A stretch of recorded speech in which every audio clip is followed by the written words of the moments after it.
નમસ્કાર વિદ્યાર્થી મિત્રો. સહજાનંદ વિદ્યાલય દ્વારા આયોજિત ઓનલાઈન ડિજિટલ શ્રેણીમાં હું બિરેન સર આપ સૌ વિદ્યાર્થી મિત્રોને ફરી એક વખત આવકારું છું. મિત્રો, આજે આપણે લેટ્સ રીડ મોરની અંદર યુનિટ 2 પીટર ધ ઈટર જોવા જઈ રહ્યા છીએ. મિત્રો, આજનો જે પાઠ છે એ ખરેખર ખૂબ જ હસી મજાકવાળો પાઠ છે. આ પાઠમાં બધાને ખૂબ જ મજા આવશે. કોઈ વ્યક્તિને ખૂબ જ ખાવાની ટેવ હોય અને એને કઈ તકલીફનો સામનો કરવો પડે છે એ આપણે આ પાઠમાં જોઈશું. તો ચાલો જોઈએ લેક્ચર 1માં રીડ. રીડ એટલે કે વાર્તા. તો ચાલો વાર્તાની શરૂઆત કરીએ. Peter the eater. વન્સ મોટુ goes to a doctor. Once એટલે એક વખત. ગોઝ એટલે જાય છે. ટુ અ ડૉક્ટર પાસે. એન્ડ કમ્પ્લેન્સ એટલે ફરિયાદ કરે છે. જો ફરિયાદ ભેગું વાંચવાનું છે, ગુજરાતીમાં અલગ ના પડતા. ફરિયાદ કરે છે એમ નહીં, ફરિયાદ કરે છે. ધેટ કે હી હેઝ સ્ટમક એક. મિત્રો, સ્ટમક એટલે પેટ અને એક, જો આનો ઉચ્ચારણ એ ચ નથી કરવાનો, એક કરવાનો છે. એક એટલે દુખાવો. સ્ટમક એક એટલે પેટનો દુખાવો. કૌંસમાં એનો મિનિંગ આપેલો છે પેઇન ઇન સ્ટમક. આપણે જાણીએ છીએ પેઇન એટલે દુખાવો, ઇન એટલે અંદર અને સ્ટમક એટલે પેટ. પેટની અંદરનો દુખાવો. The doctor inquires of him. To inquiry એટલે પૂછપરછ કરવી, અને અહીંયા ઇન્ક્વાયર્સ એટલે પૂછપરછ કરે છે, કે ડૉક્ટર તેની પૂછપરછ કરે છે. Doctor says, hello Motu, how are you? નમસ્તે મોટુ, તું કેમ છે? Motu says, not so well sir. સાહેબ, ખૂબ જ સારું લાગતું નથી. તો મિત્રો, નોટ એટલે નથી અને સો વેલ એટલે ખૂબ સારું. નોટ સો વેલ એટલે ખૂબ સારું નથી. Doctor says, what is wrong with you મોટુ? રોંગ એટલે ખોટું અથવા ખરાબ, અને વિથ યુ એટલે તારી સાથે. મોટું, તારી સાથે શું ખરાબી થઈ છે? તને કે શું તકલીફ થઈ છે? Motu says, sir, I have. આપણે જાણીએ છીએ હેવ એટલે પાસે હોવું અથવા તો મને છે. શું છે? સીવર. જો SEVERE ઉચ્ચારણ શું કરવાનું છે? સીવર એટલે ખૂબ જ. શબ્દમાં આપેલું છે શું? વેરી મચ એટલે ખૂબ વધારે. એક્સ્ટ્રીમ, તો એક્સ્ટ્રીમનો અંત એક્સ્ટ્રીમ એટલે કે અત્યંત વધારે. વેરી મચ એટલે ખૂબ વધારે. સ્ટમક એક એટલે પેટનો દુખાવો. તો જો ફરીથી જોઈ લઈએ છીએ. સીવર એટલે ખૂબ જ, એક્સ્ટ્રીમ એટલે અત્યંત વધારે, અને વેરી મચ એટલે ખૂબ વધારે. આ બધા જ સીવરના સમાનાર્થી છે. સીવર, એક્સ્ટ્રીમ અને વેરી મચ ત્રણે સિનોનિમ્સ કહેવાય. સિનોનિમ્સ એટલે સમાનાર્થી, સમાન અર્થ ધરાવતા હોય તેવા શબ્દો. કે મને ખૂબ જ પેટનો દુખાવો છે. Doctor says, vote did you it? Did ભૂતકાળની વાક્ય રચના છે. જુઓ, ઈટ એટલે ખાવું. જો હું ડીડ ન મૂકું તો બની જાય ate. What did you eat last night? Last night એટલે ગઈ રાત્રિ, છેલ્લી રાત્રિ. કે છેલ્લી રાત્રિ એટલે કે ગઈ રાત્રિએ તે શું ખાધું હતું?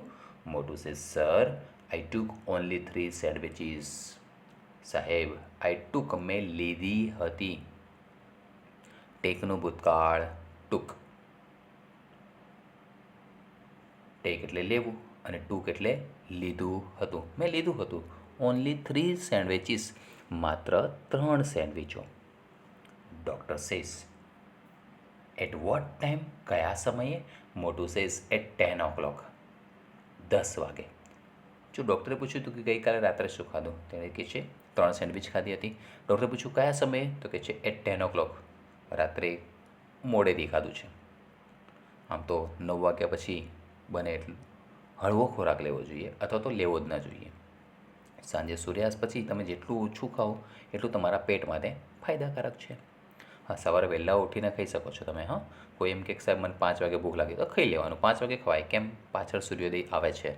પણ રાત્રે સૂર્યોદયથી સૂર્યાસ્ત થઈ જાય છે એટલે આપણી જઠરાગ્નિ શાંત પડે, ત્યારે બને એટલો હળવો ખોરાક લેવો જોઈએ. Doctor says why so let. જોઈએ, ડૉક્ટરને પણ સવાલ થાય છે, વાય શા માટે, સો લેટ ખૂબ મોટું. સાહેબ આમાં કઈ સ્પેલિંગ આવશે? હા, આવશે ને. વોટ ટાઈમ એટલે શું સમય, અને સો લેટ એટલે ખૂબ જ મોડું. અહીંયા સોનો અર્થ તેથી નહીં થાય, પણ વધારાનો ભાવ. લેટ એટલે મોડું, અને એમાં પણ વધારાનો ભાવ બતાવવા માટે સો લેટ ખૂબ મોડું. મોટું સેઝ બિકોઝ ધેર વેર સમ ગેસ્ટ્સ. હમણાં બિકોઝ એટલે કારણ કે હમણાં મેરેજ સિઝન ચાલે છે, અથવા તો મેરેજ સિઝન આવવાની હોય ત્યારે બધાના ઘરે મહેમાન બહુ આવે, બરાબર ને. તો આ ગેસ્ટ એટલે અતિથિ, મહેમાન. વાય સો લેટ, શા માટે મોડું? તો બિકોઝ ધેર વેર સમ એટલે થોડાક, કેટલાક, ગેસ્ટ મહેમાનો, અતિથિ, કે કેટલાક મહેમાન હતા, અતિથિઓ હતા. એટ હોમ ઘરે. And my mother prepared. આપણે જાણીએ છીએ પ્રિપેર એટલે તૈયાર કરવું, અને પ્રિપેર્ડ એટલે તૈયાર કર્યું. મારી મમ્મીએ તૈયાર કર્યું હતું. શું? ડોસા. Not dosa.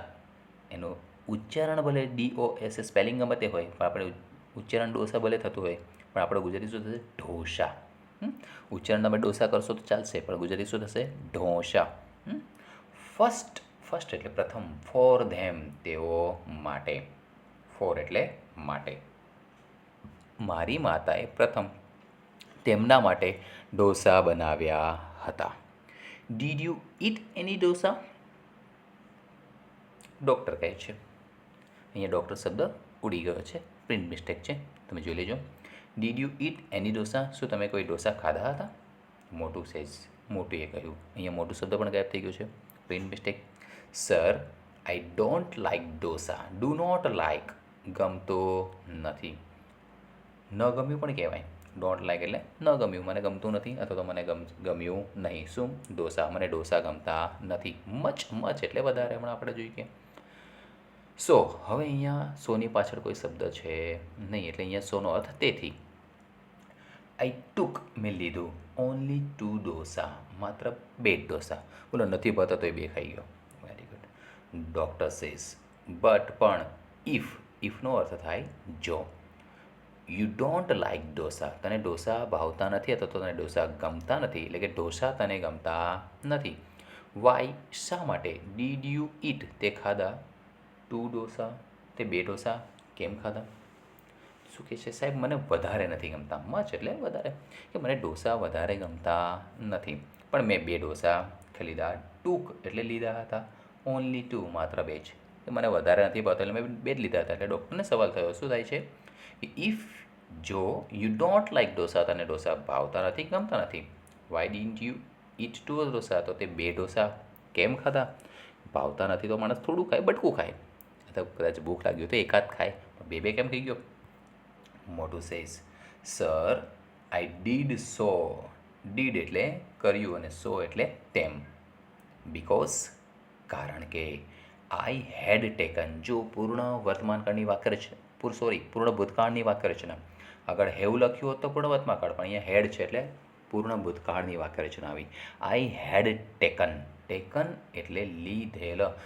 I head taken, મેં લીધેલ. ઓનલી 1 પીઝા, મેં માત્ર 1 જ પીઝો લીધો હતો. બોલો, 2 ડોસા કેમ ખાધા એવું પૂછ્યું કે મેં 1 પીઝો ખાધો હતો. ખાઉદરો માણસ છે, ગજબનો. મોટું. વેન, જ્યારે. We all had snacks. Had snacks એટલે નાસ્તો કરતા હતા. અહીંયા સ્નેક્સ એટલે, જો ઓનલી એટલે માત્ર, એ તો તમે જાણો જ છો, પણ સ્નેક્સ એટલે અલ્પાહાર અથવા તો નાસ્તો. જ્યારે અમે બધા નાસ્તો કરતા હતા ત્યારે મેં માત્ર 1 જ પીઝો ખાધો હતો. તો ક્યાં નાસ્તો કરતા હતા? તો જગ્યા પણ બતાવે છે, ઇન ધ ગાર્ડન, બગીચામાં, એટ 7 PM, સાંજે 7 વાગે. કે જ્યારે સાંજે 7 વાગે અમે બધા મહેમાન આવ્યા ત્યારે નાસ્તો કરતા હતા, ત્યારે મેં માત્ર 1 જ પીઝો ખાધો હતો. એન્ડ સો, અને તેથી, આઈ વોઝ વેરી હંગ્રી, હું ખૂબ જ હંગ્રી હતો. હંગ્રી એટલે ભૂખ્યું, આપણે જાણીએ છીએ. અને વોઝ હંગ્રી એટલે ભૂખ્યો હતો, કે હું ભૂખ્યો હતો તેથી મેં એક પિઝ્ઝો જ ખાધો હતો, તેથી મેં 2 ઢોસા ખાધા. ડૉક્ટર સેઝ વોટ, શું? હેડ યુ ટેકન, જો હેડ યુ ટેકન પૂર્ણ ભૂતકાળની પ્રશ્નાર્થ વાક્ય રચના. 1 પિઝા, એક પિઝો, બિફોર પહેલાં, બિફોર એટલે પહેલાં. યુ એટ ઢોસા, કે તે ઢોસા ખાધા એની પહેલાં એક પિઝો ખાધો હતો. કેવું ક્રમમાં ખાધું છે. Sandwich, yes. કેટલી ખાધી? 3. ક્યારે? રાત્રે 10 વાગે. મહેમાન આવ્યા હતા, 7 વાગે નાસ્તો કર્યો પિઝાનો, અને એટલે જમવામાં એણે શું ખાધું? 2 ઢોસા. બરાબર છે. ઓકે. વોટ, તો had you taken 1 pizza before you ate dosa? Motu says yes sir doctor. મોટે કહ્યું હા સાહેબ ડૉક્ટર. સો યુ એટ 1 પિઝા, તે એક પિઝો ખાધો, 2 ઢોસા, 2 ઢોસા ખાધા, એન્ડ 3 સેન્ડવિચીસ, અને 3 સેન્ડવિચ ખાધવી. રાઈટ, સાચું. મોટું સેઝ યસ સર. મોટે કહ્યું હા સાહેબ, કે હા સાહેબ મેં 3 સેન્ડવિચ, 2 ઢોસા અને 1 પિઝો ખાધો હતો. ધેન યોર સ્ટમક એક ઇઝ નેચરલ. ધેન એટલે પછી, યોર એટલે તારો, સ્ટમક એક એટલે પેટનો દુખાવો. નેચરલ, નેચરલ એટલે પ્રાકૃતિક, સ્વાભાવિક. કે તારો પેટનો દુખાવો હતો તો પછી પ્રાકૃતિક જ છે, સ્વાભાવિક છે કે તું 3 સેન્ડવિચ ખાઈ જાય, 2 પિઝા, 2 ઢોસા ખાઈ જાય અને 1 પિઝો ખાઈ જાય, અને એ બાજુ રાત્રે, તો પછી તારો પેટનો દુખાવો સ્વાભાવિક જ છે. પણ આ મોટું અહીંયા હાર નથી માનતો. આગળ શું કહે છે? બટ સર, પણ સાહેબ, આઈ હેવન્ટ ટેકન, મેં લીધેલ નથી. જો પૂર્ણ વાતમાં ઘણી નકાર વાક્ય રચના. આઈ હેવન્ટ ટેકન એનીથિંગ. એનીથિંગ એટલે કંઈ પણ. સાહેબ મેં તો કંઈ પણ લીધેલ નથી. આફ્ટર, આફ્ટર એટલે પછી. શેના પછી? ટેકિંગ. ટેકિંગ એટલે લીધું, લેવાની ક્રિયા ચાલુ, વર્તમાન કૃદંત આપ્યું. જો આફ્ટર ટેકિંગ, લીધેલ પછી. લીધેલ પછી, શું લીધેલ પછી? તો a glass full of milk. Glass એટલે ગ્લાસ જ કહીએ છીએ, પ્યાલો. ફૂલ ભરેલો અથવા તો ભરપૂર, ઓફ મિલ્ક દૂધનો સાથે, વિથ બ્રેડ.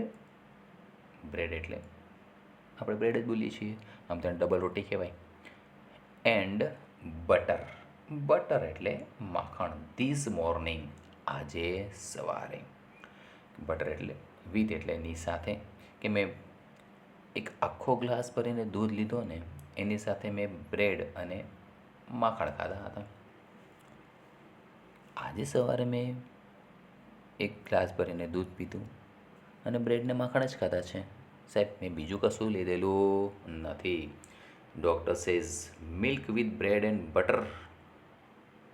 દૂધ, જો પાછળ ઉદ્ગાર ચિહ્ન છે એટલે આશ્ચર્યના ભાવ સાથે કહે છે કે દૂધ એ પણ બ્રેડ અને માખણ સાથે. બધું પચવામાં ભારે, દૂધ પણ પચવામાં ભારે છે, બ્રેડ પણ પચવામાં ભારે છે. એક તો ઓલરેડી રાત્રે પાચન ક્રિયા નબળી કરી નાખીને પાછો સવારે ઉઠીને બ્રેડ અને માખણની જોડે દૂધ પણ ઠપકાર્યું. ઓ મોટું, અરે Motu, I will go mad. To go mad એટલે પાગલ થવું. હું પાગલ બનીશ. જો વિલ ભવિષ્યકાળ બતાવે છે તો હું પાગલ બની જઈશ. બીકમ મેડ એટલે પાગલ થવું. લોઝ એટલે ગુમાવવું. Lose sense. સેન્સીસ એટલે ભાન, બુદ્ધિ, કે હું મારું ભાન ગુમાવી દઈશ, હું પાગલ બની જઈશ જો હવે તું કંઈ બોલીશ તો. એન્ડ હિટ યુ, અને તને મારીશ. હિટ એટલે મારવું, ફટકારવું. યુ તને. ઇફ જો યુ સ્પીક. સ્પીક એટલે બોલવું, કહેવું. ઇફ યુ સ્પીક એનીથિંગ કંઈ પણ, નાવ હવે. જો હવે તે કંઈ પણ કીધું ને તો હવે તો તને મારવા માંડીશ. કે નકરું ખાવાની જ વાતો કરે છે, બીજી કંઈ વાત જ નથી કરી. Take this medicines. ટેક એટલે લેવું, આપણે જાણીએ છીએ. ધીસ એટલે આ, અને મેડિસિન્સ. મેડિસિન્સ એટલે ઔષધ, દવા. એનું મિનિંગ સમજાવ્યો છે કૌંસની અંદર. સમથિંગ. સમથિંગ એટલે કંઈક. વી ડ્રિંક આપણે પીએ છીએ. ઓર ઇટ ખાઈએ છીએ વેન સિક જ્યારે બીમાર હોઈએ ત્યારે. તો ઔષધ એટલે શું થાય? તો સમથિંગ કંઈક વી ડ્રિંક ઓર ઇટ આપણે ખાઈએ અથવા તો પીએ. ડ્રિંક એટલે પીવું આપણે જાણીએ છીએ, ઇટ એટલે ખાવું એ પણ જાણીએ છીએ. વેન જ્યારે સિક, સિક એટલે બીમાર હોવું, કે જ્યારે આપણે બીમાર હોઈએ છીએ ત્યારે કંઈક સાજા થવા માટે ખાઈએ કે પીએ તેને શું કહેવાય છે?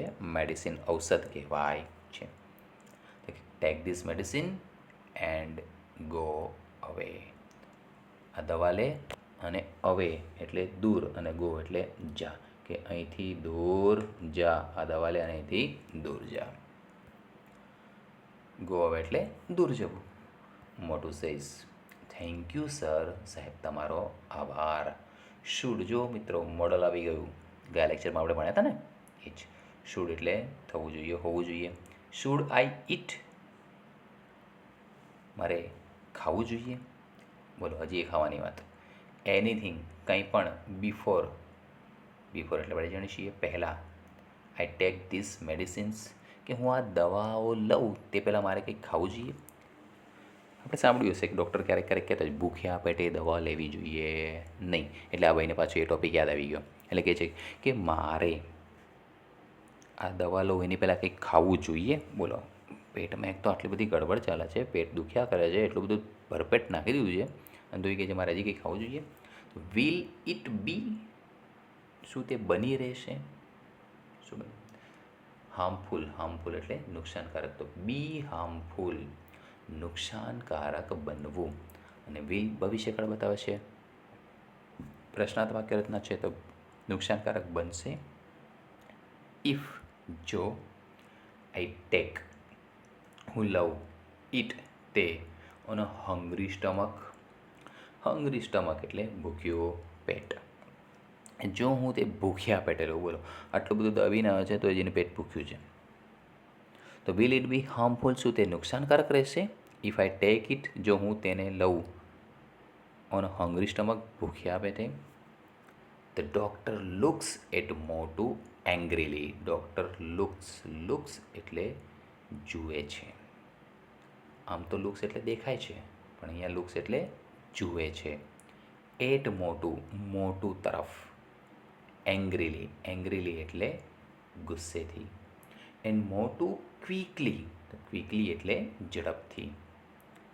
ફાસ્ટ, ફાસ્ટ એટલે પણ આપણે જાણીએ છીએ ઝડપ. સ્વિફ્ટલી, તો મિત્રો સ્વિફ્ટલી એટલે વેગથી, ઝડપથી. રેપિડલી, હા, રેપિડલી એટલે ઉતાવળથી.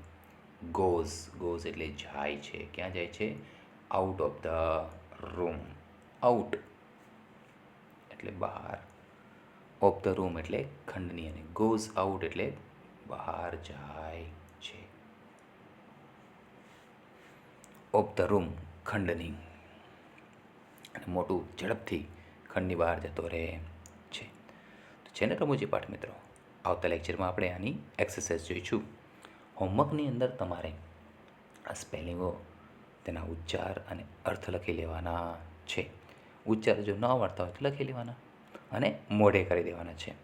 બરાબર? તો ફરી મળીશું આવતા લેક્ચરમાં. ત્યાં સુધી જય ભારત, જય હિન્દ.